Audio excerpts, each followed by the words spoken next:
اللہ اکبر، رب کائنات نے سب سے پہلی محفل کا ذکر کیا. کس محفل کا؟ اور سب سے پہلی محفل، اس سے بھی پہلے ایک محفل ہوئی تھی. ساری روحوں کو رب ذوالجلال نے جمع فرمایا. جمع فرما کے انہیں کہا کہ کیا میں تمہارا رب نہیں ہوں؟ الست بربکم، کیا میں تمہارا رب نہیں ہوں؟ قالو، ان سب نے کہا، ساری روحوں نے کہا، جن میں مومن بھی تھے، بے ایمان بھی تھے، مشرک بھی تھے، ہر قسم کے بندے تھے، یعنی سب کی ارباب تھی. تو انہوں نے کہا بلا، کیوں نہیں، تو ہی ہمارا رب ہے. اب یہ محفل جب برخاست ہوئی، اس کے بعد دوسری محفل قائم ہو گئی.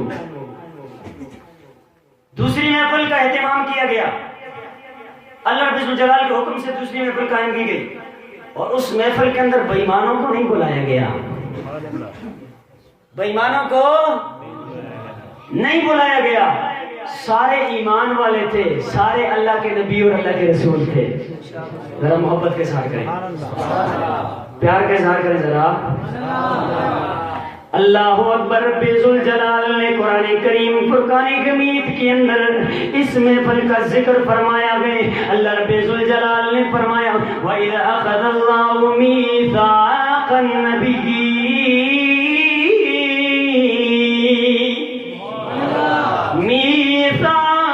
النَّبِيِّينَ لَمَا آتَيْتُكُم مِّن كِتَابٍ وَحِكْمَةٍ ثُمَّ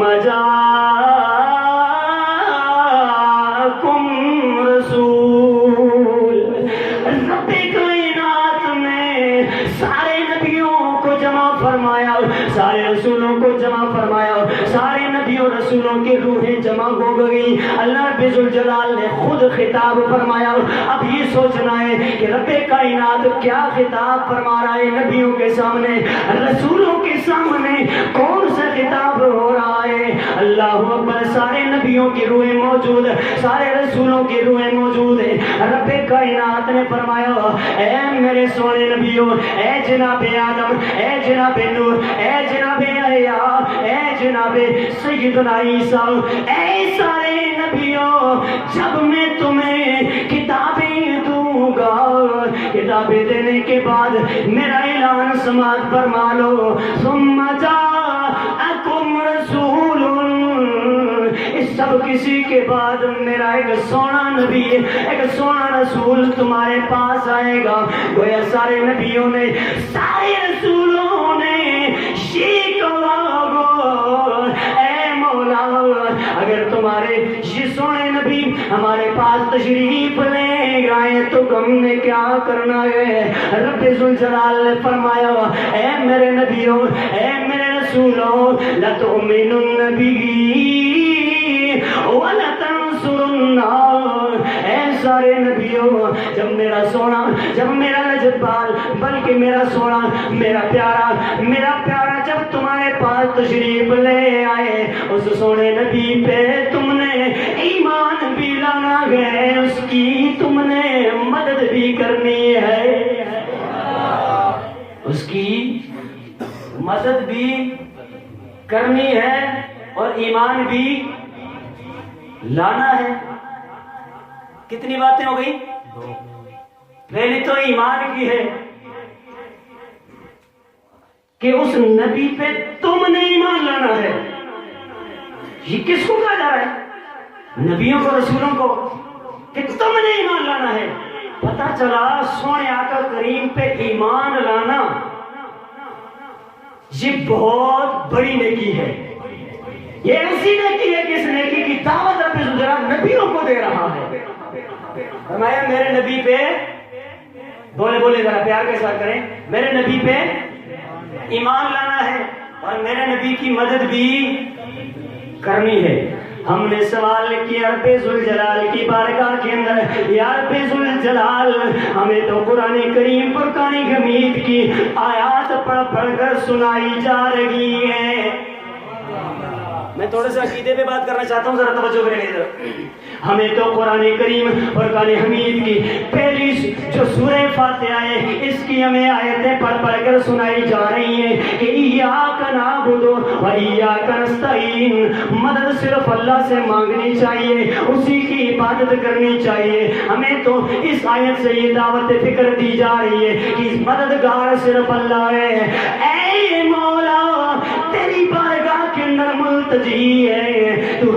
بتا دے کیا تیرے علاوہ کوئی اور بھی مدد کر سکتا ہے یا نہیں کر سکتا ہے؟ اللہ رب ذوالجلال نے فرمایا اے میرے پیارو حقیقی مدد میں کرتا ہوں، حقیقی مددگار میں ہوں، لیکن میں نے مددگار اپنے نبیوں کو بھی بنایا گئے، رسولوں کو بھی بنایا گئے۔ اللہ کے قرآن کو پڑھیں، آیت سورہ فاتحہ کی سامنے رکھیں، ایاک نعبد و ایاک نستعین، کہنے والے کہتے ہیں جناب فقط اللہ سے مدد مانگنی چاہیے، اللہ سے مدد مانگنی چاہیے۔ میں نے کہا تو نے پورا قرآن نہیں پڑھا، اگر پورا قرآن پڑھا ہوتا کبھی یہ بات نہ کرتا، اس کو تو سنی بھی مانتا ہے، تو نے آگے نہیں پڑھا۔ اللہ رب ذوالجلال نے دوسرے مقام پہ ارشاد فرمایا انما ولیکم اللہ ورسولہ والذین آمنوا الذین یقیمون الصلاۃ ویؤتون الزکاۃ وهم راکعون۔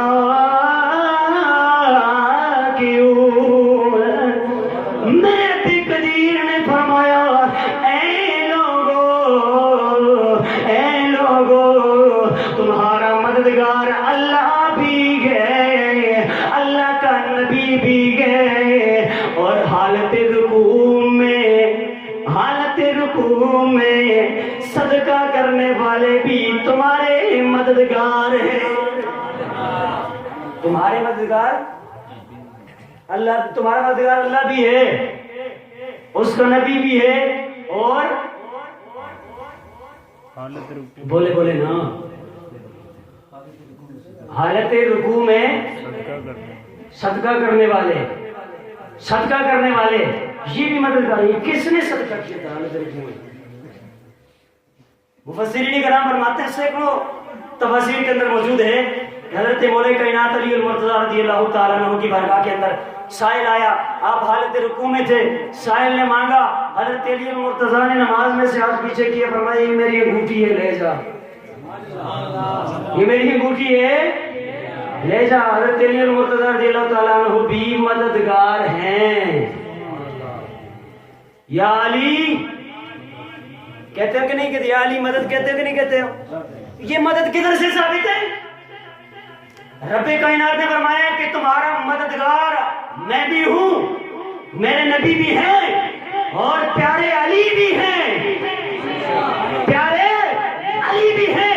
اور یہ جو آیت مبارکہ میں نے شروع میں پڑھی، رب کائنات نبیوں کو کہہ رہا ہے اے نبیوں لَتُؤْمِنُنَّ بِهِ وَلَتَنْصُرُنَّهُ، تم نے اس نبی پہ ایمان بھی لانا ہے، اس کی مدد بھی کرنی ہے۔ تو کیا پتہ چلا؟ ایک تو اس عقیدے والے کا جنازہ نکل گیا کہ جس نے کہا صرف اللہ ہی سے مدد مانگنی چاہیے، اللہ ہی مددگار ہے۔ میں نے کہا چل تیرا تو جنازہ نکل گیا، تیرے عقیدے کا جنازہ نکل گیا۔ کیوں؟ کہ رب کائنات نبیوں کو کہہ رہا ہے، نبیوں کو، رسولوں کو کہ اے نبیوں اے رسولوں تم نے مدد کرنی ہے۔ گویا رب فرماتا ہے، گویا نہیں حقیقت میں فرماتا ہے کہ اے پیارے آدم میں بھی مددگار ہوں، حقیقی مددگار، لیکن میں نے مجازی مددگار تجھے بھی بنایا ہے، جا لوگوں کی مدد کرنا اور بالخصوص میرے نبی کی مدد کرنا۔ سارے نبیوں کو رب کائنات نے فرمایا تم سارے کے سارے مددگار ہو۔ گویا رب ذوالجلال نے ارشاد فرمایا اے آدم تم بھی مددگار ہو، اے شیس تم بھی مددگار ہو، اے جناب یحییٰ تم بھی مددگار ہو، اے داؤد تم بھی مددگار ہو۔ میں نے کہا تھا تم یہ کہہ رہے تھے جناب والا کہ ایک ہی مدد کرنے والی ذات ہے وہ اللہ کی، وہ ہم بھی مانتے ہیں کہ ذاتی طور پہ رب کائنات اپنے بندوں کی مدد فرماتا گیا ہے، لیکن رب ذوالجلال اپنے بندوں میں سے جس کسی کو مدد کی اختیار، مدد کی طاقت دے دیتا ہے، مدد کا اختیار دے دیتا ہے۔ الحمدللہ سنی یہ عقیدہ رکھتا گئے کہ اللہ بھی مدد کرتا گئے، اللہ کے پیارے بندے بھی مدد کرتے۔